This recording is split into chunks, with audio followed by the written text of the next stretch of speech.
관습법이라는 것은 무엇입니까? 당사자 간에 관행이나 관례가 있어요. 그렇죠? 그 관행이나 관례가 어떻게 돼? 점점 자라나서 법적인 확신을 가지게 돼요. 그렇죠? 제가 이 부분 강의할 때 늘 그림을 이렇게 그리는데, 이렇게 새싹이 있어. 새싹. 얘가 관행이야. 관행. 이 관행이 마구마구 자라납니다. 그래서 이렇게 꽃이 피고 나무가 되는 거죠. 결국. 그렇죠? 그러면 이 나무가 되는 순간 얘가 관습법이 되는 거예요. 어떻게? 법적 확신을 얻었을 때. 그럼 이 관행인 상태에 있을 때 얘를 뭐라고 부르냐면 사실인 관습이라 불러요. 따라서 관습법은 법이에요. 근데 사실인 관습은 사실이야. 그렇기 때문에 둘은 완전히 다른 것이죠. 그렇지만 평면이 완전 달라지는가라고 생각하면, 물어보면 그건 아니에요. 왜?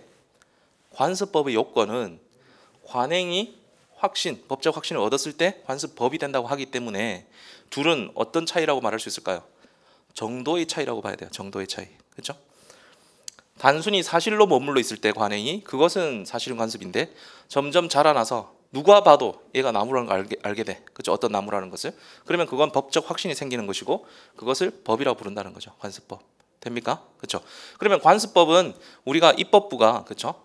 종이에다가 이렇게 법조명을 적어서 만들어낸 법이 아니죠. 맞습니까? 사인간에 계속 그와 똑같은 행위를 하면서 어느 순간 그 똑같은 행위를 하는 것이 마치 법전에 있는, 법에 조문이 있는 것처럼 되었을 때가 바로 관습법이 된단 말이죠. 가장 대표적인 것은 뭐 분묘기지권 이런 게 있어요. 분묘기지 들어보셨습니까? 분묘기지권. 네.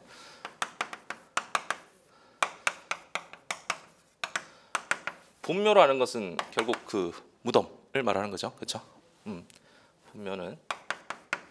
그리고 기지권이라는 것은 그 분묘를 내가 제사를 지내기 위해서, 또는 그 약간의 뭐 신앙적 개념이죠. 그 유교적 사상, 그런 것들에 의해서 주인이 아님에도 불구하고, 소유자가 아님에도 불구하고 걔를 점유 관리할 수 있는 권리를 어느 순간 인정해 주게 된 거예요. 어느 순간 법적 확신을 가지게 되었을 때 되었죠. 다음 명인 방법을 예로 들어볼까요? 자, 얘들은 지금 분명히 물건에 나오는 거예요. 물건에 나오는 거지만 민총에 지금 관습법으로 예로 등장하잖아요. 그러니까 결국 개념까지는 알아둬야 되는 거지요. 그렇죠? 명인 방법. 얘는 뭡니까? 원래 동산과 부동산을 나누어서 우리 입법계는 물건은 부동산, 여러분 부동산을 사보신 적이 있나요? 예. 등기를 해야 돼. 등기. 그렇죠? 그래서 등기소가 따로 있잖아요. 그럼 물건은 저기 있는 종이컵을 제가 등기를 할 수 있습니까? 불가능하죠. 그래서 물건은 어떻게 합니까? 동사는 인도를 하면 돼요. 인도를 하면 저 물건에 대한 소유권이 저한테 넘어와요. 그런데 여기 있는 이 강의실을 저한테 넘기려면 반드시 등기를 이전해야 되잖아요. 그렇죠? 그럼 명인 방법은 어디서 등장합니까? 수목의 집단, 즉 수목, 나무의 집단이 있어요. 나무. 근데 그 나무를 누가 지금 소유하고 있는지를, 그렇죠? 나타내기 위해서 임목등기법, 이런 법이 있을 수는 있어. 근데 여기서 말하는 명인 방법이라는 것은 그런 법을 적용하지 않고도 소유권을 나타내는 방법이 무엇인가라고 물어봤을 때 어떻게? 이렇게 수목이 집단이 있으면 여기다가 새끼줄을 이렇게 둘러요. 아니면 띠를 둘러. 그리고 나서 이거 누구 거 도장 딱 찍는 거죠. 이게 명인 방법이에요. 되었죠?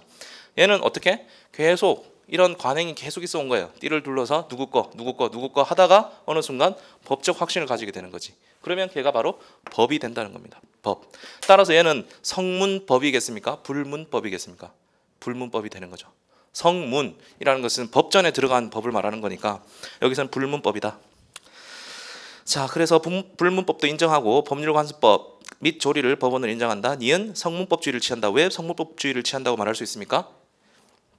민법 제1조를 봤더니 법률에 규정이 없으면이라고 해서 법률을 최우선시하고 있잖아요. 그러니까 성문법주의를 취한 것이고, 그렇죠? 관습법은 없을 때다. 따라서 불문법으로서는 관습법과 조리 두 가지가 있고요. 그 다음 줄 결국 제일 우선하는 것은 법률이라는 거죠. 그리고 여기서 민사는 널리 사법관계라는 의미다. 그렇죠? 사법관계. 그렇죠? 사법관계. 자, 그러면 여기 나중에 다시 보실 때는 법의 존재인식 보시고 방가로 위해서는 불문법도 인정되고 성문법주의다. 사법관계를 말한다. 이렇게만 보시면 되겠네요.